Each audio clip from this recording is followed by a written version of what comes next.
Menjelajah dunia.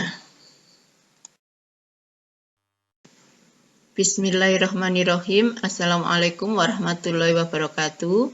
Saya akan menjelaskan mata kuliah Manajemen Operasi Jasa dengan materi layout jasa yang bersumber dari buku Fitzsimons dan lain-lain.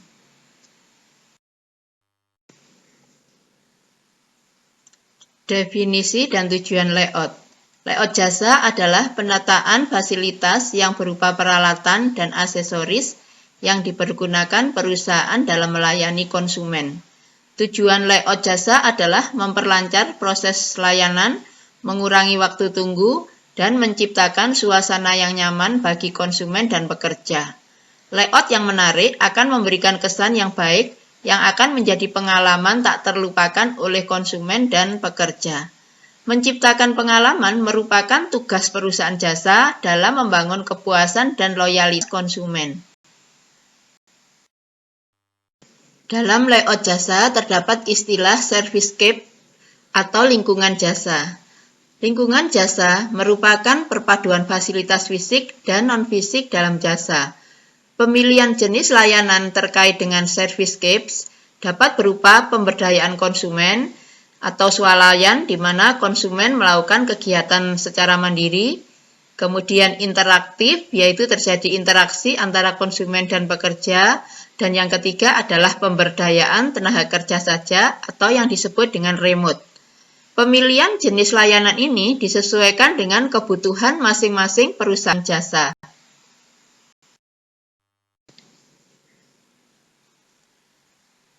Dalam layout jasa, terdapat istilah servicescapes atau lingkungan jasa, yaitu yang menggambarkan nilai-nilai perusahaan atau cara mengkomunikasikan perusahaan kepada konsumen atau pekerja.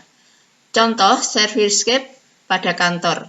Gambar di sebelah kiri menunjukkan di antara pekerja dapat saling berinteraksi, sedangkan gambar di sebelah kanan menunjukkan terdapat batasan antara satu pekerja dengan pekerja yang lain.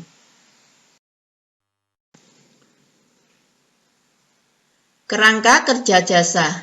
Penataan servicescapes sangat penting karena dapat menimbulkan perasaan nyaman dan tidak nyaman bagi pekerja dan konsumen. Berikut akan dijelaskan faktor servicescapes dan pengaruhnya terhadap perilaku konsumen dan pekerja. Lingkungan fisik dan non-fisik yang berupa satu, suasana yang terdiri dari suhu udara, kualitas udara, kebisingan, suara musik. 2.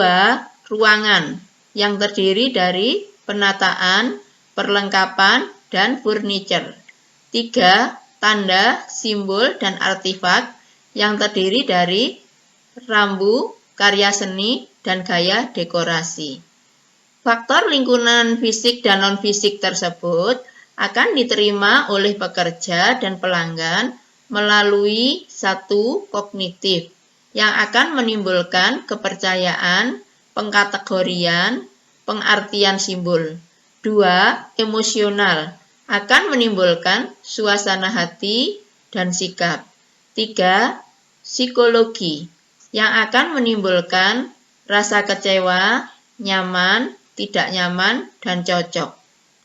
Kognitif, emosional, dan psikologi akan diterima oleh pekerja berupa mendekati, yaitu akan bergabung, melakukan eksplorasi, tinggal lebih lama, dan merasa puas, atau menghindari. Respon dari pelanggan, yaitu mendekati berupa atraksi, mengeksplor, membelanjakan uang, memperoleh kepuasan, atau menghindari. Respon pekerja dan respon pelanggan akan menghasilkan interaksi sosial antara pekerja dengan pelanggan.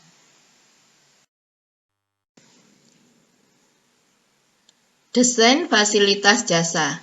Desain dan layout jasa merupakan kegiatan dalam rangka mewujudkan paket jasa, sehingga pembuatan desain dan layout jasa bertujuan untuk menciptakan jasa yang nyaman dan terjamin keamanannya. Nyaman dapat dilihat dari ketersediaan tempat untuk menampung dan memenuhi permintaan konsumen, fleksibel, dan memiliki estetika. Aman yaitu terhindar dari bahaya yang ditimbulkan oleh fasilitas dan terjaga privasi konsumen. Contoh jasa rumah makan Suki, di mana konsumen merasa nyaman karena bisa memasak sendiri dan terjaga keamanannya dari kompor yang ada di meja. 2. Jasa penitipan barang, di mana konsumen merasa nyaman karena penataan yang rapi dan bersih, serta tidak takut barangnya hilang.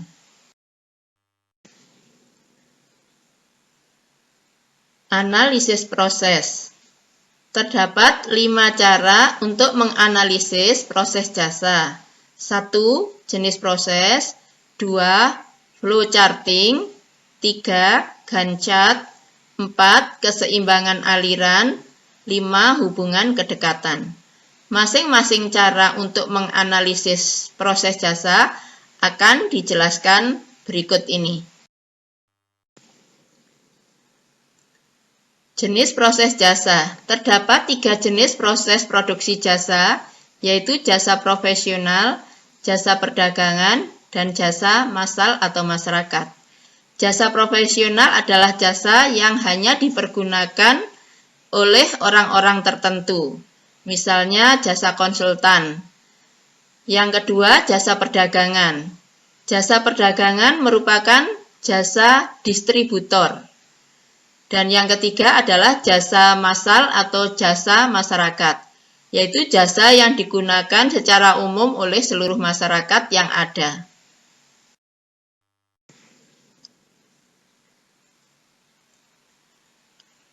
Flowcharting atau diagram alir atau bagan alir atau bagan arus, yaitu merupakan diagram yang mewakili algoritma, aliran kerja atau proses yang menampilkan langkah-langkah dalam bentuk simbol-simbol grafis dan urutannya dihubungkan dengan panah. Diagram ini mewakili ilustrasi atau penggambaran penyelesaian masalah. Tujuan pembuatan bagan alir adalah untuk mengidentifikasi bottleneck dan menentukan kapasitas sistem yang bermanfaat untuk mengelola operasional dan melakukan perbaikan jasa. Contohnya, desain layout. Kita mendesain layout, kemudian kita menata fasilitas yang ada. Setelah fasilitas yang ada tertata, maka pertanyaannya apakah nyaman atau tidak. Jika tidak nyaman, maka dilakukan re-layout. Jika nyaman, berarti layout jasa sudah sesuai dengan yang diinginkan, baik oleh konsumen, pekerja, atau pihak yang lain. Gantt chart. Gantt chart adalah sejenis grafik batang atau bar chart yang digunakan untuk menunjukkan kegiatan dan jadwal, sehingga dapat diketahui kapan kegiatan dimulai dan berakhir. Contoh pelaksanaan PMMP setiap periode. Yang pertama adalah sosialisasi, pendaftaran, pengumpulan data, psikojob test, wawancara, seleksi FHCI, dan pengumuman dilaksanakan pada bulan Januari. Pengiriman data dan pembekalan dilakukan pada bulan Februari, dan pelaksanaan PMMP dilaksanakan mulai bulan Maret sampai dengan Agustus.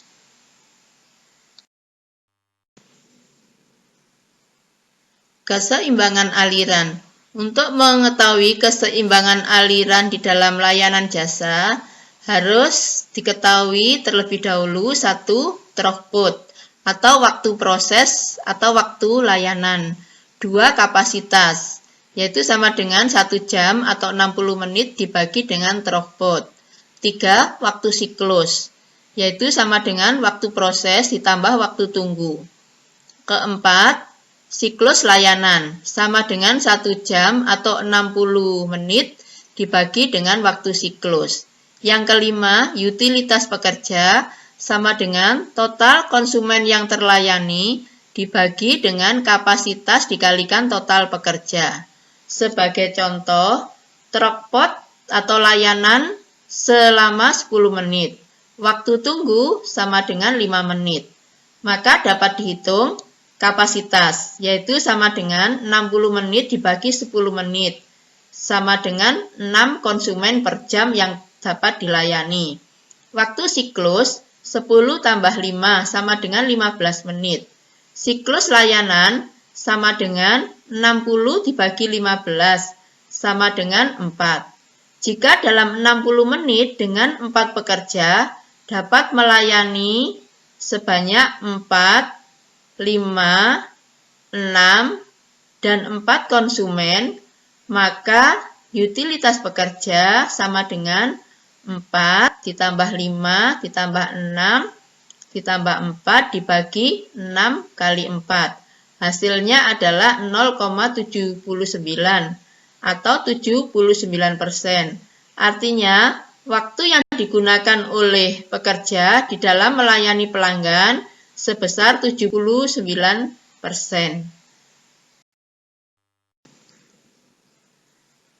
Berikut contoh dan cara menghitung keseimbangan. Misalnya tentang PMMB. Ada 6 kegiatan. Pendaftaran PMMB, pengumpulan data, psikojob test, wawancara, lolos seleksi, dan pengarahan. Waktu siklus ditentukan, yaitu didasarkan pada waktu layanan ditambahkan dengan antrian. Kemudian kapasitas ditentukan sehingga dapat dihitung total waktunya, yaitu waktu siklus dikalikan dengan kapasitas. Nah, berdasarkan hasil perhitungan, rata-rata waktu yang dibutuhkan itu adalah sebesar 3.600 detik atau sama dengan 1 jam. Tetapi untuk poin 3, yaitu psikojob test, itu membutuhkan waktu sebanyak 7.200 detik atau 2 jam. Oleh karena itu, akan terjadi penyumbatan atau bottleneck pada poin C, sehingga perlu dilakukan penambahan 1 pekerja. Adapun penambahan 1 pekerja itu adalah dengan cara membagi pekerjaan C yang selama ini dikerjakan 1 orang menjadi dikerjakan oleh 2 orang, sehingga beban masing-masing orang itu adalah sebesar 3.600 detik atau 1 jam. Dengan demikian, maka tidak akan lagi terjadi bottleneck atau terjadi penyumpatan pada kegiatan C.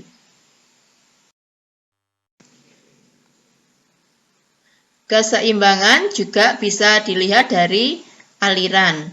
Di sini dicontohkan aliran pengunjung dari berbagai atraksi. Misalnya ada perusahaan jasa yang memiliki 6 atraksi. Maka kita bisa menghitung aliran secara bolak-balik. Misalnya dari A ke B, A ke C, A ke D, A ke E, dan A ke F. Atau B ke A, B ke C, B ke D, B ke E, dan B ke F, dan seterusnya.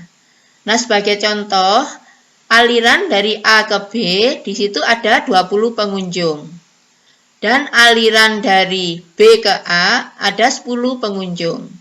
Maka, aliran bolak-balik ini, yaitu A ke B dan B ke A dijumlahkan sehingga jumlah pengunjung menjadi 30 dan seterusnya.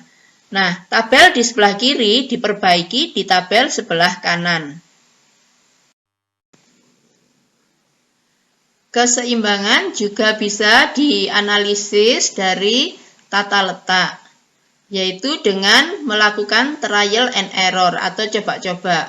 Misalnya dari 6 atraksi tadi, kita tempatkan A, B, C, D, E, F secara berurutan, maka kita bisa menghitung total alirannya berdasarkan jarak masing-masing atraksi. Misalnya antara A dan C karena melewati B, maka dikalikan 2.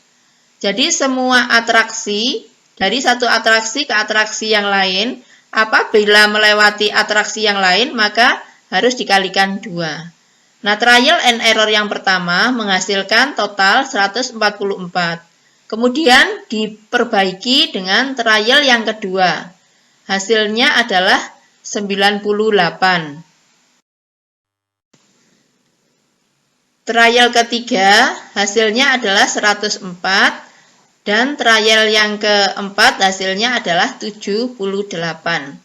Berdasarkan keempat hasil perhitungan, maka layout yang kita pilih adalah yang nilainya paling kecil, yaitu 78 atau layout yang keempat.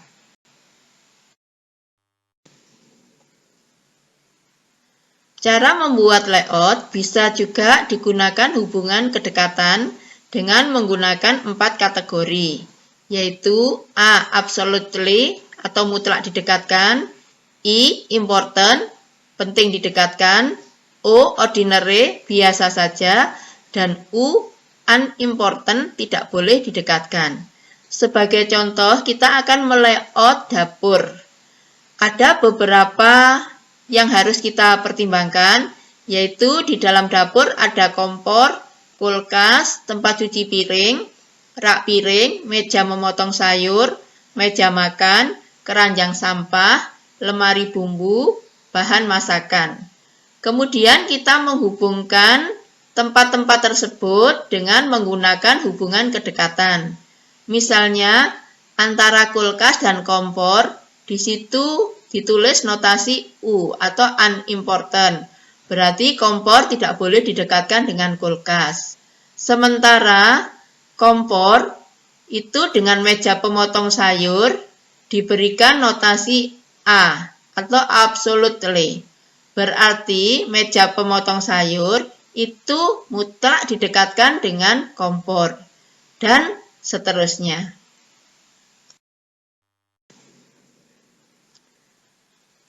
Berdasarkan hubungan kedekatan, maka dapat kita buat layout dapur sebagaimana dalam gambar, di mana dalam gambar menunjukkan hubungan masing-masing bagian yang akan berdampak pada kemudahan di dalam menjalankan kegiatan di dapur.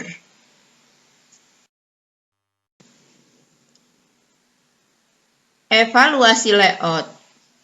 Beberapa saat setelah kita membuat layout, perlu kita lakukan evaluasi dengan menggunakan flowchart, yaitu berdasarkan layout yang ada. Kita hitung kembali jarak dan waktu antar departemen.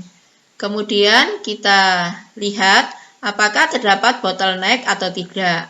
Jika terdapat bottleneck, maka dilakukan re-layout, dilakukan layout ulang.